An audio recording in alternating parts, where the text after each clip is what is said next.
Bapak Ibu sahabat GPIB yang dikasih oleh Tuhan Yesus, selamat malam. Saya Pendeta Ronald Marbun saat ini melayani di GPIB Jemaat Immanuel Balikpapan, menyapa kita semua dalam program Night Call GPIB. Kita bersyukur atas kasih sayang Tuhan yang boleh senantiasa dinyatakan bagi kita, sehingga sepanjang hari kita boleh lalui segala sesuatunya dengan baik. Dan pada malam ini juga kita diperkenankan untuk kembali merenungkan akan kebenaran firman Tuhan. Sebelumnya mari kita satukan hati, kita berdoa. Ya Tuhan, kami bersyukur atas kasih-Mu yang tiada hentinya bagi kami, menuntun, menyertai, memberkati kehidupan kami hingga pada malam ini. Dan kami hendak membaca, mendengar, merenungkan kebenaran firman-Mu. Biarlah Roh Kudus yang melingkupi hati pikiran kami, sehingga firman Tuhan ini boleh senantiasa memberi kekuatan bagi kami, untuk kami boleh hidup dalam kehendak-Mu. Berfirmanlah ya Tuhan, kami siap mendengarkannya. Amin. Bacaan Alkitab untuk perenungan kita pada malam ini diambil dari Matius pasal 26 ayat 36 sampai ayat yang ke-39. Matius 26 ayat 36 sampai ayat yang ke-39 yang menyatakan bagi kita, maka sampailah Yesus bersama-sama murid-muridnya ke suatu tempat yang bernama Getsemani. Lalu ia berkata kepada murid-muridnya, "Duduklah di sini sementara aku pergi ke sana untuk berdoa." Dan ia membawa Petrus dan kedua anak Zebedeus sertanya. Maka mulailah ia merasa sedih dan gentar. Lalu katanya kepada mereka, "Hatiku sangat sedih, seperti mau mati rasanya. Tinggallah di sini dan berjaga-jagalah dengan aku." Maka ia maju sedikit, lalu sujud dan berdoa, katanya, "Ya Bapakku, jikalau sekiranya mungkin, biarlah cawan ini lalu daripadaku. Tetapi janganlah seperti yang ku kehendaki, melainkan seperti yang Engkau kehendaki." Demikianlah pembacaan firman Tuhan bagi kita. Berbahagialah mereka yang mendengarkan firman Tuhan, terlebih yang memperlakukannya di tengah kehidupannya hari lepas hari. Bapak Ibu Saudara sekalian yang dikasihi Tuhan, perikop bacaan kita saat ini mengisahkan tentang peristiwa yang dialami oleh Yesus menjelang kematiannya. Menjelang Yesus menghadapi sebuah peristiwa yang sangat-sangat membuat dia bergumul, membuat dia merasa sesuatu yang luar biasa untuk menghadapi sebuah peristiwa, yaitu kematian. Dikisahkan dalam perikop bacaan itu, pada waktu itu Yesus membawa para murid ke suatu taman Getsemani. Dan ketika mereka tiba di tempat itu, Yesus membawa ketiga muridnya, yaitu Petrus, Yohanes, dan Yakobus, untuk bersama-sama dengan dia. Dan ketika Yesus bersama-sama dengan muridnya tersebut, Yesus kemudian mengatakan akan isi hatinya, pergumulan hidupnya yang sedang dirasakan dan dialami. Di Taman Getsemani itulah Yesus kemudian menyampaikan keluh kesahnya kepada para murid.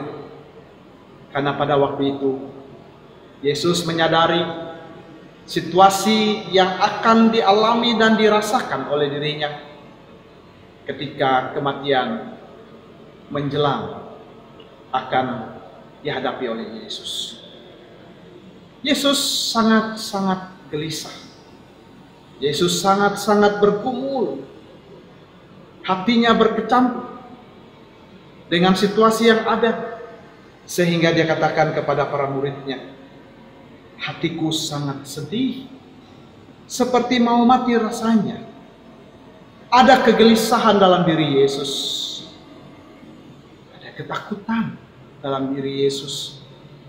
Di satu sisi, Yesus hendak menjalani misinya, tetapi di sisi lain, Yesus bergumul untuk menghadapi misi yang harus dia jalani. Sehingga Yesus datang ke Taman Getsemani dan dia di situ berdoa. Adapun doanya dia sampaikan, "Ya Bapakku, jikalau sekiranya mungkin, biarlah cawan ini lalu daripadaku, tetapi janganlah seperti yang ku kehendaki, melainkan seperti yang kau kehendaki."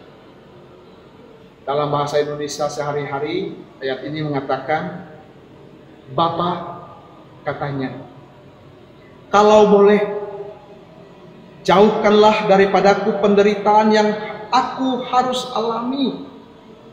Tetapi jangan menurut kemauanku, melainkan menurut kemauan Bapa saja." Yesus merasakan situasi yang sangat-sangat luar biasa, sehingga dia mengatakan kepada Bapaknya, "Kalau boleh, jauhkanlah daripadaku penderitaan ini." Tapi Yesus kemudian kembali mengatakan, "Jangan kehendakmu Bapa, tapi kehendakmu yang jadi dalam kehidupan." Yesus bergumul. Yesus sangat-sangat bergumul menghadapi situasi yang ada, sehingga dia menyampaikan doanya kepada Bapa. Tapi dalam situasi demikian, Bapak Ibu Saudara sekalian, Yesus tetap pada posisi untuk menempatkan diri menjalankan tugas tanggung jawabnya untuk menyelamatkan kehidupan manusia.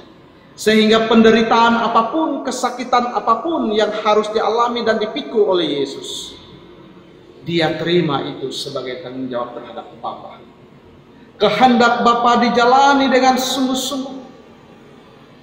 Apa yang menjadi kehendak Bapa dia lakukan dengan sungguh-sungguh, meskipun tentu menyakitkan bagi kehidupannya. Tapi Yesus tetap menyerahkan itu semua kepada Bapa, dan dia jalankan kehendak Allah. Di Taman Getsemani inilah kita dapat menyaksikan bagaimana Yesus bergumul dengan situasi yang akan dihadapi. Di Taman Getsemani inilah kita melihat bagaimana Yesus berjuang untuk memutuskan melakukan kehendak Bapaknya. Di Taman Getsemani inilah Yesus kemudian menghadapi situasi kondisi yang sangat-sangat menentukan hidupnya, di mana dia tetap diminta untuk berjalan dalam kehendak Bapa. Sehingga Getsemani berasal dari kata Getsemani, yang artinya tempat pemerasan minyak zaitun, untuk menghasilkan minyak zaitun, tempat pemerasan. Karena itu Getsemani bisa diartikan sebagai lambang pencobaan yang menekan kehidupan. Getsemani bisa diartikan sebagai lambang kehidupan yang penuh dengan perjuangan. Dan di Taman Getsemani inilah Yesus memutuskan tetap untuk melakukan kehendak Bapa. Bapak Ibu Saudara sekalian yang dikasihi Tuhan, firman Tuhan ini hendak mengingatkan kita untuk kita boleh berjalan dalam kehendak Tuhan di tengah-tengah dunia ini. Apapun yang kita hadapi, apapun yang kita jalani, kita minta pertolongan Tuhan untuk boleh senantiasa dinyatakan dalam kuat kuasa-Nya. Kemudian kita boleh berjalan dalam terang kasih Allah. Tuhan boleh menolong kita dalam kita menjalankan segala sesuatunya di tengah kehidupan ini. Biarlah Tuhan yang boleh menguatkan kita ketika kita sedang berada di Getsemani. Banyak perjuangan hidup, pergumulan hidup, banyak mungkin pencobaan, banyak hal-hal yang menekan kehidupan kita, yang memeras kehidupan kita. Tapi disitulah kita kemudian mau katakan, biarlah saya berjalan dalam kehendak-Mu Tuhan. Biarlah saya berjalan dalam kehendak-Mu Bapa. Karena kehendak-Mu adalah yang terbaik dalam kehidupan ini. Mari kita berserah kepadanya. Dalam segala sesuatu yang kita alami, disitulah kemudian kita memperlihatkan bahwa kita hendak bersandar, mengandalkan Tuhan di tengah-tengah kehidupan ini. Biarlah firman Tuhan senantiasa menguatkan kita, dan kita boleh berjalan dalam kebenaran firman-Nya. Tuhan memberkati. Amin. Mari kita berdoa.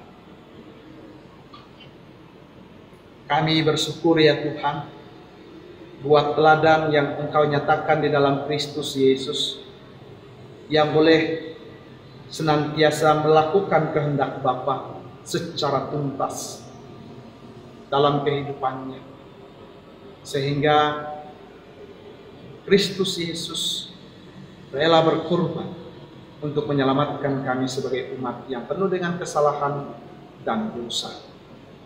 Tolong kami ketika kami menjalani proses kehidupan ini juga, kami boleh mengandalkan Engkau di tengah kehidupan ini, sehingga kami boleh menikmati berkat Tuhan, kekuatan yang daripada Tuhan. Kami menyerahkan hidup kami sepanjang malam ini.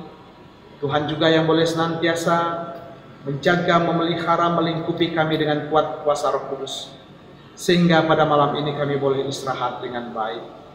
Kemudian bangun esok pagi tidak kurang satu apapun, dan kemudian kami boleh melanjutkan kehidupan yang masih Tuhan beri, dan kami boleh melihat hari baru, dan kami yakin Tuhan menyediakan berkat baru dalam hidup kami. Kami berdoa bagi gereja Tuhan, khususnya GPB, dari lingkup Sinode Mupol sampai dengan lingkup jemaat yang ada, yang boleh tersebar dimanapun. Biarlah Tuhan yang memberkati penata layanan gereja Tuhan ini dalam tugas dan panggilan, dalam persekutuan, kesaksian, dan pelayanan yang dilakukan. Dan biarlah semuanya itu untuk hormat dan kemuliaan nama Tuhan. Dan mampukan kami sebagai umat-Mu untuk boleh senantiasa saling mendukung, saling mendoakan, demi membangun persekutuan jemaat Tuhan ini, sehingga nama Tuhan dipuji dan dimuliakan banyak orang.